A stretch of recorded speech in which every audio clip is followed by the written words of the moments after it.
So I'm Marcel Dejean, and this presentation is Decoding New York's Parking Signs. It's about the parking sign data that's open data that's provided by New York City DOT and how to turn that into usable data on the city's curbside parking spaces. So there's just a brief table of contents. We're going to start by talking about the data, and then we're going to skip right to the end and talk about the interesting part, which is what I've actually done with it.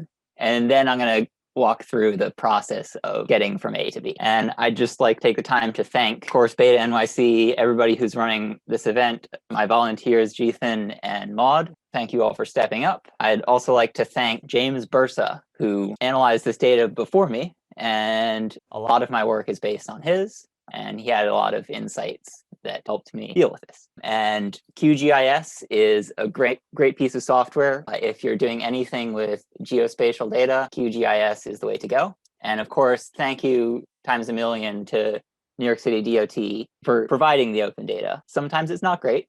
There's always data quality issues, but any data is better than no data. So what made me realize that this data set existed in the first place is that New York City DOT actually has a website where you can look up parking signs. And there are various situations where you might want to do that, like if you want to know, can I park there?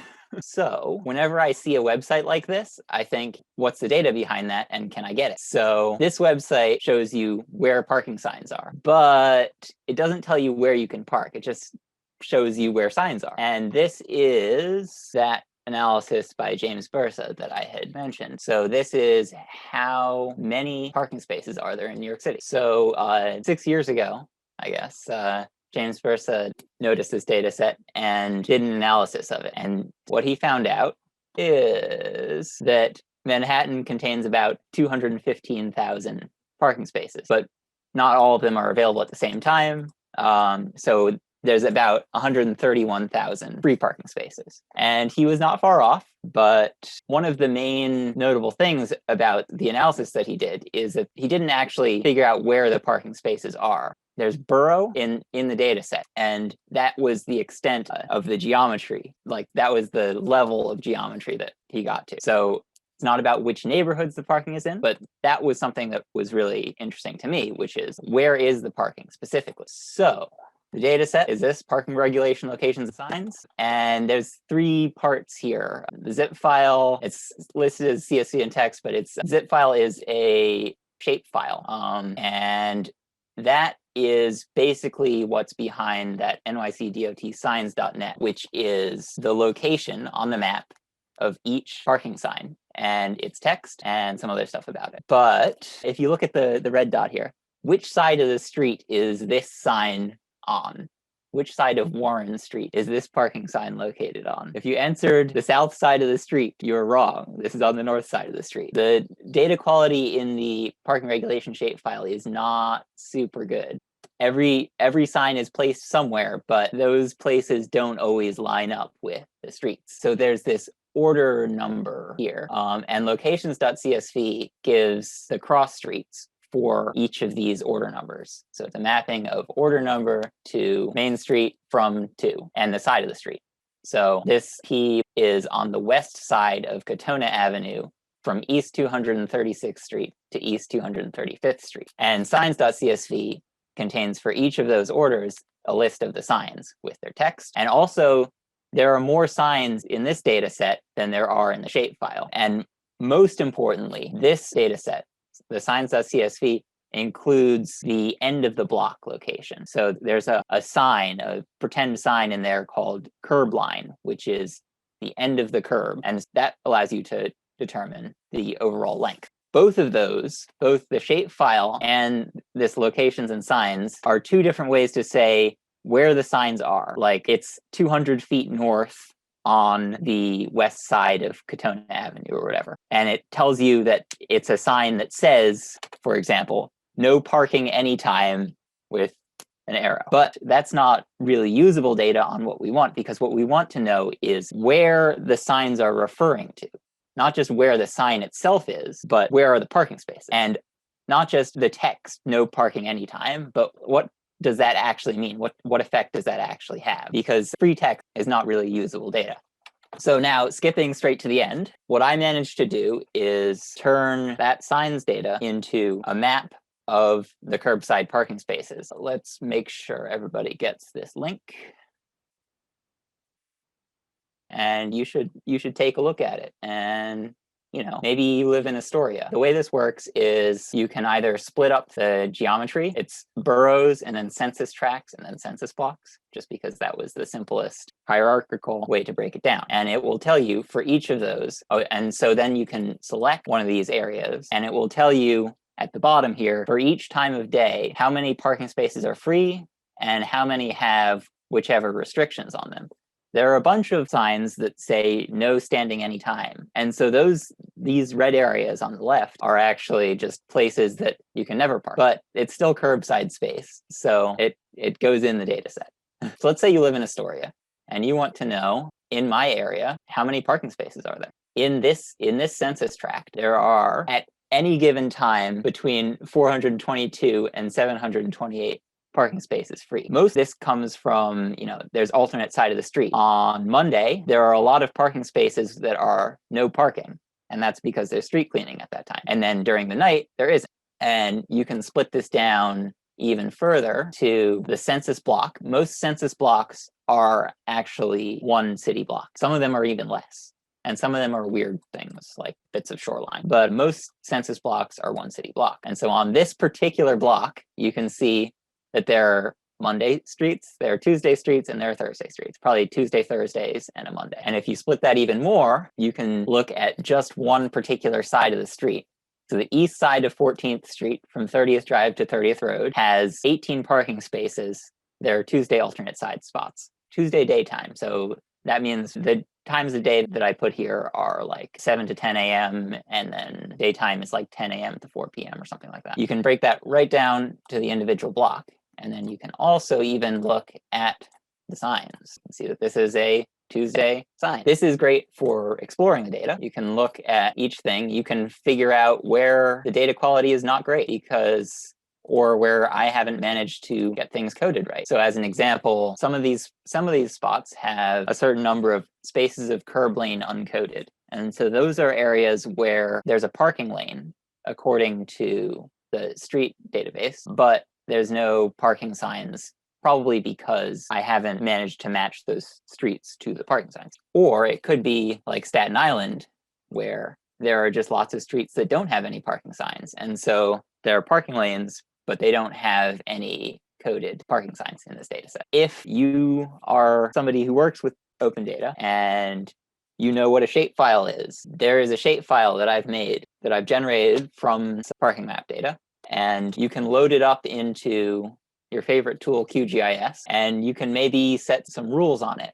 Like say that you want streets with metered parking or metered commercial parking to be blue. And so now you can see there are blue lines where there's metered commercial parking and green lines where there's not. So that's the result. And how did I get? So you have to think programmatically about what is a parking sign. The parking signs tell you when and where you can't park for free. If the sign doesn't say anything about what you're doing or when you're doing it, then you're probably fine. Each sign says what you can't do. You can't stand here. You can't park there. Standing is waiting, even if you're in your car. Parking is leaving your car. It has days, but it might also not have days. It has times, but it might also have something that says anytime. And it has an arrow. And the arrow says on which side of the sign you have to follow it. NYCDOT actually has like a handy little guide for people who are confused by parking signs. So you can take a look at that if you want. It's not a data set. It's just a nice little guide. And the other important question about parking signs is where are they? So one thing that's found in that parking regulation shapefile is where they are as far as their coordinates, like what latitude and longitude each sign is at. But that has all of the signs together in space. That would let you know how many parking signs are in an area, but it wouldn't let you know how many parking signs are on a particular street. Another way to think about it is that they are on a particular side of a street, a certain distance along that street segment. Here on the right, this is an image from the city line. It's the citywide street centerline map. And so that might tell you that 200 feet north of 78th Street on the east side of Columbus Avenue, there's a sign, and that would be there. Is that from 77th to 78th, or is it from 77th to 81st? And the latter thing is called a block face. So there's a block here. This is the block that has the Museum of Natural History, and it's a very big block. But that block, like all blocks, has a certain number of sides. Most have 4, some have more. And so each side of that block is called a block face. And that is important because sometimes there might be a parking sign right here, right opposite an intersection. So what is in there relating to block faces is this L block face and R block face for each street segment. Columbus Avenue here has 4 different segments along this block face that has the Museum of Natural History on it. But all of them have the same right side block face ID, and they have different left side block face IDs because each of those are different blocks. The other thing that's important is it has the street width, and it also has the number of parking lanes, which is important for Staten Island. So how do you get the block face ID from that location set? The answer is GeoSupport, which is the city's geocoder. It is kind of weird. It's a former mainframe application. It has many quirks, but it's good enough. And I was relatively familiar with it because I had previously done something with the milling and paving, which involved street stretches. If we decide we want to know about Columbus Avenue from West 77th Street to West 81st Street, this is the online interface for it. It's the Geographic Online Address Translator, or GOAT. This one is for street stretches, but there is another one which I don't think the website supports, which is for block faces. And that is function 3C, because it's a mainframe application, so it has different numbered functions. Like I said, GeoSupport has a lot of quirks. It doesn't always work for everything, especially streets that intersect more than one time or more than twice can make it very confused. I coded up a little application which runs GeoSupport function 3C and returns the block face ID. And it does that. And I ran it for all of the locations in locations.csv, and it got, that's about 80% of them, which is pretty good. It's good enough. I would like to get more of them, but, pick your battles.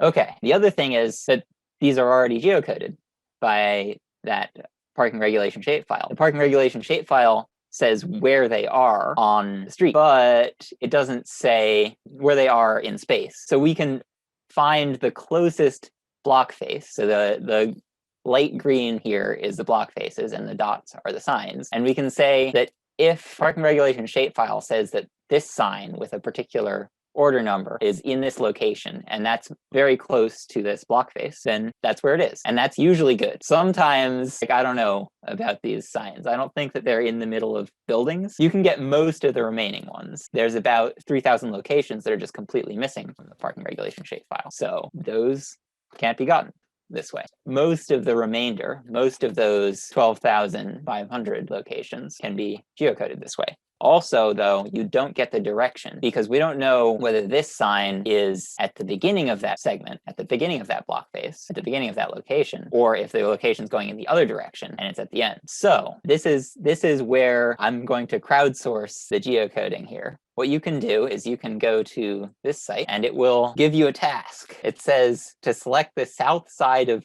Shore Parkway, South Service Road from Bedford Avenue to East 26th Street in Brooklyn. This is apparently one of the locations that is not geocoded at all. So that it must be one of the ones that's missing from the shapefile. So it would probably be possible to get pretty close if I was to put this Shore Parkway and Bedford Avenue into another geocoder, a geocoder which doesn't know about block faces. It might be able to point me to where that intersection is. I didn't have time to do that. So also, since this loads up all of the block faces in a borough, it is often pretty slow. I haven't tried it on mobile, but I have a feeling that it will crawl. So East 26th Street and Bedford Avenue, the South Service Road of Shore Parkway is here. You click that and it pops up these two pop-ups. And one of them says East 26th Street and the other one says Bedford Avenue.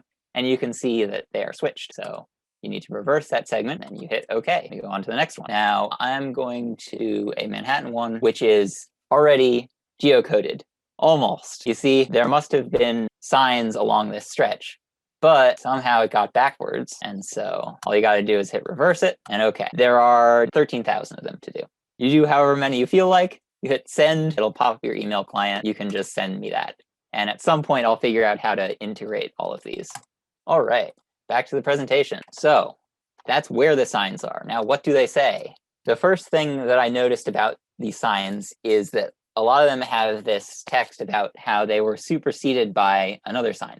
So the first important thing about the signs is that they all have this thing, MUTCD code. You can just barely see it, but in the very bottom corner, they have letters. There's on the left side, there's Department of Transportation. On the right side, there's a little set of letters. And actually, those uniquely identify each type of sign. That is in the data set as MUTCD code. So if this sign, R720, says it was superseded by R720R, then I think that we can assume that they have the same meaning. And in fact, there's a whole series of signs which are superseded by other signs, which are superseded by other signs here. But the latest ones seem to be the PS signs, and they're much more consistent than the other signs, which is good for parsing them out. You can see that there were very little changes to this sign's actual wording, but for some of the more complicated signs, it's a pretty substantial difference. What I did is I followed all of these to the end and only considered the new sign, the PS sign, if I could.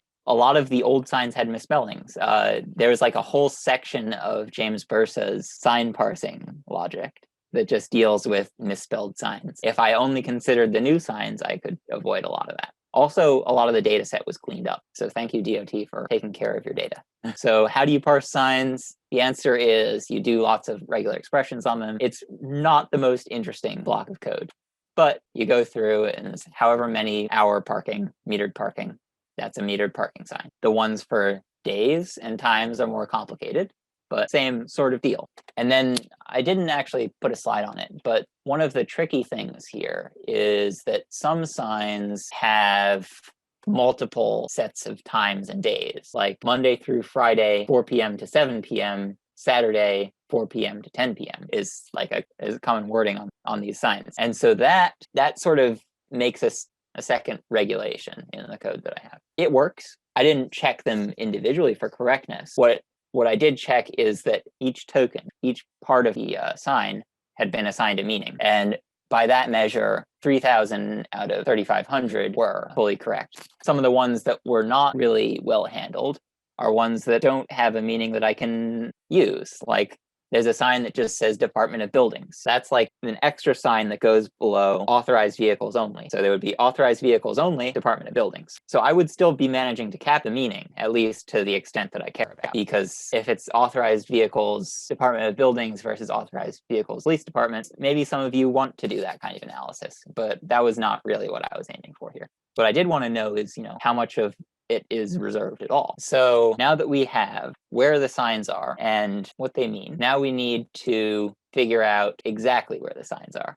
So lion has lion. Let me actually just go and show you what I mean by lion. So lion is this data set which has the center line of every street, and it has a lot of information about the street. So it'll have all sorts of useful things, like what kind of streets they are, because it has everything, including step streets, rail lines, any linear feature pretty much in the city is in this data set. And it has various things about what's on each side of the street, what census block and assembly district, election district, et cetera, and the block face ID, which are the part that I had gone to. But it also has the width of the street, and that's over the entire segment, so it's given as a minimum and a maximum.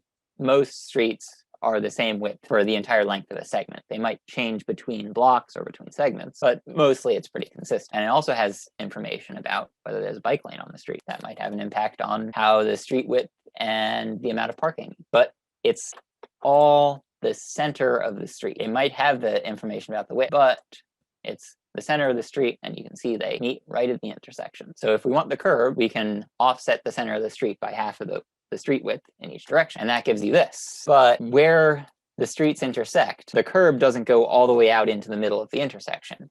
The center line of the street, the virtual center line that Lion is a database of, goes right to the middle of the street, and the two streets intersect at a point. But the curbs on the street don't. So you've got to chop off this little bit right here. And how much is that? It's half the width of the cross street. So along this block, half the width of 78th Street here needs to be chopped off the end of that block in order to represent the distance to the curb. But then you get into the question of what is the end of the segment, especially if it's made up of multiple. If the street has 3 segments and then an intersection, getting the end actually ends up being a little bit tricky. This bad geometry happens a lot. I think that I fixed it. I had sort of a eureka moment just before this presentation, and I went and I fixed it, but I didn't upload that to the internet yet. One possible solution to that I was thinking of was this planimetrics curb data. And that is basically somebody went on the equivalent of Google Maps. They went and looked at the ortho imagery and drew the curb line. And you can see that it doesn't quite match actually what OpenStreetMap has here. Maybe there's a reason for that difference. Maybe the street is actually there. But also these are hand-drawn lines. And actually, I don't think that this is a good solution because these hand-drawn lines don't have the end of the street. You don't know that there's an intersection right here because they just drew the curb as it goes around. But at the same time, this is where you can park. You can park along the curb. You can't park right out to the point here because that's not a curb. All right. So before I continue talking, does anybody have any questions? Do they want me to repeat anything or show anything in particular? This is a good time, I think. Ben asks, how many linear feet of curb do you assume for one parking space? And it's actually like the very last assumption that I make. And so it's pretty simple to change that assumption, but I assumed 18 feet, which is the length of a Toyota Corolla, I believe. But I also did, I was trying to figure out whether that was a reasonable choice. So I went and I just tried a bunch of streets. These are streets in my neighborhood. And I went on Google Maps and I counted the number of cars. And then I went and I looked at the number of linear feet of parking that I calculated using the data set. And I did come up with numbers that are more than 18. 18 is actually just about the lower bound. I think that's because the cars would actually have to be bumper to bumper in order for it to be 18 feet. There was one street where they were. But most streets were a little bit higher. So that number could be adjusted up. It would have a pretty small impact, I think. The other thing is I did floor the number of spaces. So except on long blocks, the difference between 18 and 19 feet is going to be like, half a parking space. So Tom asks, at the end of a curb, how do you handle the space where you can't park at corners? I actually assumed that DOT did that because, let me look at that. Let's go to that same curvy parking space in Riverdale. So you see here that the curb line on this particular corner is not at 0 feet. So this column is the distance. It's like distx or whatever. And you see for most places, the curb line is 0 here. Now, there are curb cuts at most corners, and so you can't park on them. Might actually be a good reason that this data is not right.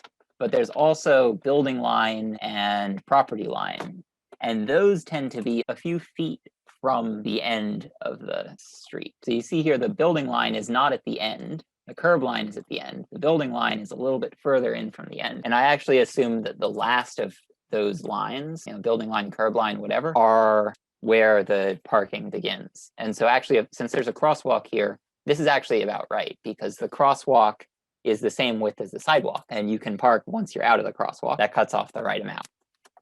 So which way is the arrow pointing on this side? Pointing right. Now, unfortunately, I don't have like a physical sign here, because it would be kind of fun to flip one over. The arrow is pointing right on this side, and actually on the opposite side of the sign, it's pointing left. When I first looked into this data set, I was like, some of these arrows are pointing right and some of them are pointing left, right? No, because it's just one sign. They just flipped the sign over. And so I was very confused that there were no left-pointing arrows in the sign descriptions for a little bit, and then I realized this is how it works. Each of those signs gets put on a pole, and they do actually record which way it's supposed to be pointing. So one of the columns of the signs.csv is SR arrow, and SR arrow is, and it's also in the shape file, is the direction the sign should be pointing. Going back to that one, this is next to the Natural History Museum. That's Central Park in the back. So there's a no standing anytime sign pointing west, away from the park, and no standing Monday through Friday, 7 a.m. to 7 p.m., pointing east towards the park. And lo and behold, the arrow direction is east for the Monday through Friday, 7 a.m. to 7 p.m., and west for the other one. That is good. Not all streets are like that. Here is in the vicinity of Broadway Junction in Brooklyn. There are 2 signs highlighted here. One of them is pointing west, and the other one is pointing south. So that makes me a little bit confused. as a human, I can probably figure out that the one that's pointing south is the one that's pointing southeast, and the one that's pointing west is the one that's pointing northwest. But there's a very large range between those two.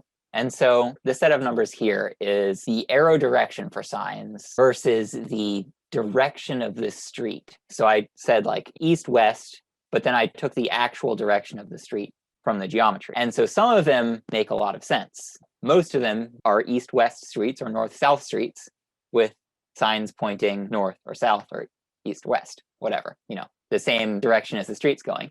A lot of them, streets aren't exactly north-south, but it's close enough. But some of them, there's a street that's pointing east-west, and there's a sign that's pointing north, according to the data set. I didn't want to just throw up my hands at those. And so I was just very confused.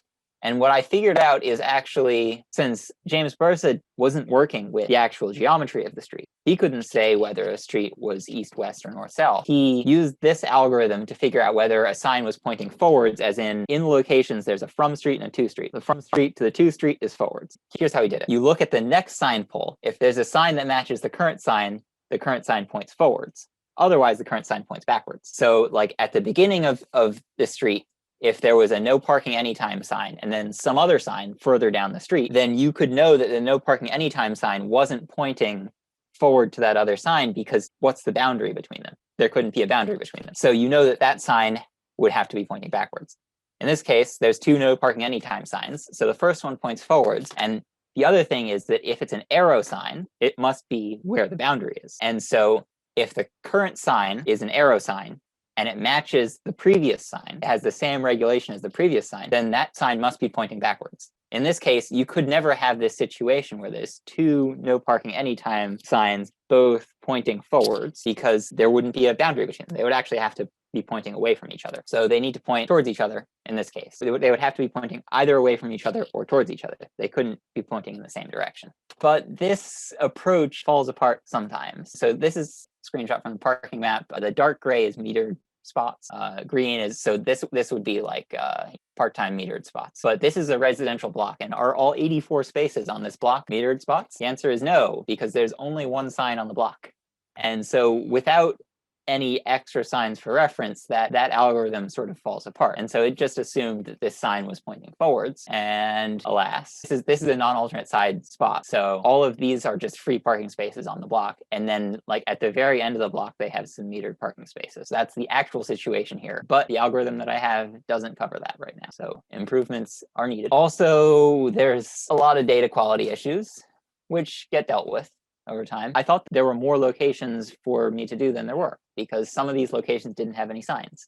They don't have any signs, not even including the curb line and property line and building line virtual signs. So then there's no need for me to geocode that location. Sign description is not quoted. If any of the signs contain a comma, which some of them did, then it will bleed into the extra fields, which is not great. And there are also signs like playground symbol children with seesaw, which is not something that I care about for this data. I just figured out that DOT last November released all of the other signs too. And so I am interested in some types of signs, but not in this parking sign data set. Parking regulation shapefile, however they geocoded it, they screwed up sometimes. On Nagle Avenue, the back-in 90-degree parking is on the south side. Actually, I believe that for maximum confusion, Nagle Avenue here is considered a north-south street. So it would have an east side and a west side, this being the west side. But anyway, the back-in angle parking is on this side, and they just geocoded it on the other side of the street. In fact, both sides of this street are swapped in parking regulation shapefile. There is some mismatch between what Lion thinks is a block face and what the parking regulations stuff thinks is a block face. So actually, I'm going to show one example of that. This is an interesting location, the underpass of 138th Street. But the east side of 12th Avenue from 138th Street to 135th Street should be this whole thing. But you see down here, this segment is not between 135th Street and 138th Street. It's between 134th Street and 135th Street. But this is considered a block face because this there's no intersecting street here. Like 135th Street doesn't continue through, and so this is a single block face. In locations, this is considered, these are two separate locations. So there's just a slight mismatch there. And that's actually pretty problematic because I've assumed that I can just map this order number in the locations file to a single block face. But that mapping might not be one-to-one. That's some trickiness. And also there's the issue of Staten Island. If you look at the parking map, Staten Island contains apparently at most 3,600 parking spaces. And if you've been to Staten Island, you know there's a lot of parking. And the answer is that if it doesn't have signs on it, DOT doesn't care about it. So there are lots, or at least this data set, the sign people at DOT don't care about it. And so lots of the streets in Staten Island don't have any signs on them because there's no alternate side. So let's just go like right here and right here. Park Avenue has signs on it. This street has signs on it, but these two don't. And if you go into the depths of Staten Island, some of these just have no streets that have signs. All right, so how do we deal with it? Staten Islanders are feeling left out when we talk about parking signs because they don't have them. So Lion does contain a number of parking lanes, and that would be great if we were certain that we had geocoded everything. But right now, all I can do is say that Manhattan has a certain number of, like, if I was to say that every curb space that wasn't coded already is free parking, then that would mean that Manhattan has roughly 28,000 non-alternate side free parking spaces, which is not true because there's an overlap between where the geocoding failed and where there's actual free parking. So right now I've just written this out as however many parking spaces of curb lane.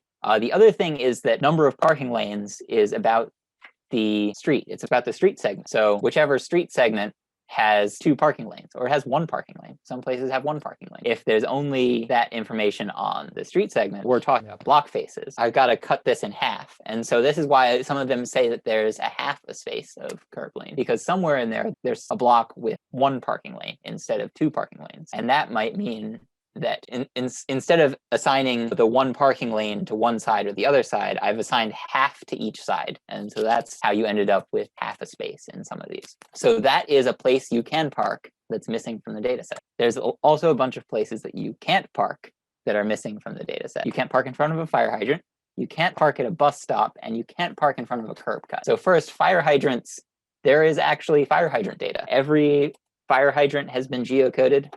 And I actually went and I put them in, and then I gave up on actually figuring out how to take away a certain length of parking space without too much complication. Bus stops are a very similar problem. There's, I'm sure, bus stop data from the MTA. A lot of bus stops are already covered by this because they'll have a no standing anytime sign for the bus stop. And curb cuts don't have data. As far as I know, there is no data set for curb cuts. I would really like to know which buildings have parking garages. And one way to know that is whether they have a curb cut. If curb cut is like a free reserved parking space because only the owner can park in front of the curb cut.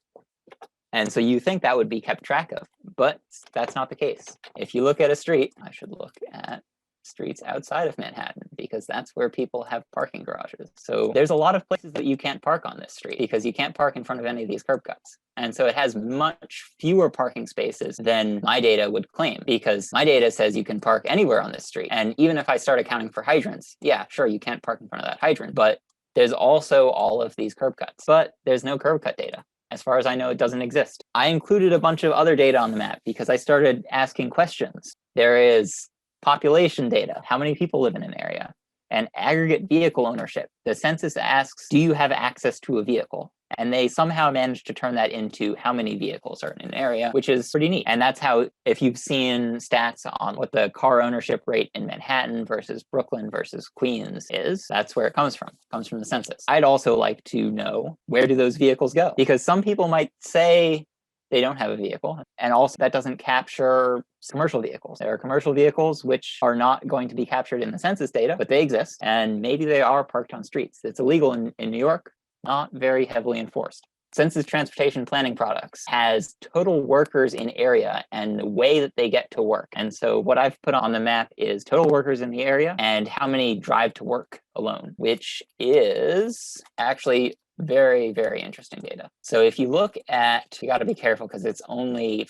available for census tracts, not for census blocks. So this section of Lower Manhattan, which has very few parking spaces because it's Lower Manhattan, it has 17 parking spaces on Tuesday, roughly. Possibly a few more because there's some geocoding errors here. It does not have a lot of people that live there. Well, it has 1,800 people, and according to the census, they own collectively 200 vehicles, or 183 vehicles, plus or minus a bunch. But there are 50,000 people that work in the census tract, and almost 4,000 of them drive to work. But there's only 1,000. So one of the main sources that I used is public parking garages are licensed, and they have to report the number of spaces that they have. But so here there are 1,000 roughly off-street parking spaces, in addition to the 17, somewhere between 17 and 100 parking spaces. Here you can see that there are some meters in the area. So if we count the free parking plus the metered parking, we're coming up with maybe 80 parking spaces in this census tract. But supposedly there are 4,000 people who drive to work alone here. I use just drive to work alone numbers. There are some carpools, but the numbers are like so much smaller that I just consider the drive alones. So where do they go? I don't know. Maybe the census is wrong here. Or maybe they park in the Battery parking garage. Oh wait, no, there's only 2,000 spaces in the Battery parking garage. Maybe they're counted as driving to work even though they drive to Jersey City or Hoboken and get on a train. It's possible. So that's the census data. And then off-street parking. Don't put too much stock in the off-street parking numbers. The way that I calculated off-street parking is DCA licensed public parking facilities, the licensed number of public parking spaces. So that's a number of spaces. I took that and I took Pluto, which is a really great data set for each tax lot in the city. It covers a whole bunch of different characteristics. One of the characteristics is garage area, and garage area is estimated by the Department of Finance for taxes because garage area is worth a certain amount of money and office area is worth a different certain amount of money. And so if they're estimating the value of things, they want to know roughly how much garage area. The numbers, since they're estimated by the Department of Finance, they don't cover public facilities. So anything that's public property just has a garage area of 0 in Pluto because there's no taxes to be paid there, and so there's no point in estimating. And it's estimated for taxes, so oftentimes there's been a change in use, but it'll only get re-estimated if there's a reason for it. But anyways, I can graph the number of vehicle spaces for licensed parking facilities against the garage area that's reported in Pluto, and get an estimate of how many parking spaces there are in a certain number of square feet. I was going to use that number to apply to all of the non-public parking garage area, like any property which has garage area but was not listed as a public parking facility. Then I ran some of these numbers, and a lot of private parking is self-park, and almost all of the public parking in Manhattan is valet parking, or they cram as many cars into a given area as possible, and they might even use stackers. Stackers are like cars on multiple levels, so they might have actually 3 cars in each car footprint area. And so that's responsible for a lot of the outliers in this data set. And so actually, if I use these numbers, then it tells me that like the building across the street that has a parking garage, they could fit like 200 cars in there, but they actually only have like 50. I ended up using a different number. I think it was just like 250 square feet per parking space, unless DCA says they're parking more there, in which case I use the higher number. So that is the parking map. And do you have any questions? Somehow I failed to put a link to the GitHub in the presentation, and it should be possible for you to stand up the whole setup that I have here on your own computer or server by following the instructions. It probably requires Linux. There's a shell script that you have to run. It might be possible. Like all the software is available for Windows, but actually running it in the right order is just the only tricky part. What's the South Roadway? A Riverside Drive. I mean, it's a north-south street. Doesn't make any sense to me. Oh, I guess they just mean the service road, Donington Street, Varick Street. That's, I guess, Holland Tunnel area. This one's impossible because Jones Alley is not considered by the signs data set, but it is considered by the block faces. I just have to pick one or the other, I guess. Or I can just skip. So thank you everybody who showed up, and let me know if you use this to make any interesting conclusions, and everybody have a great day. Oh, and thank you again to Jethan and Maud who handled the chat for me. All right, bye.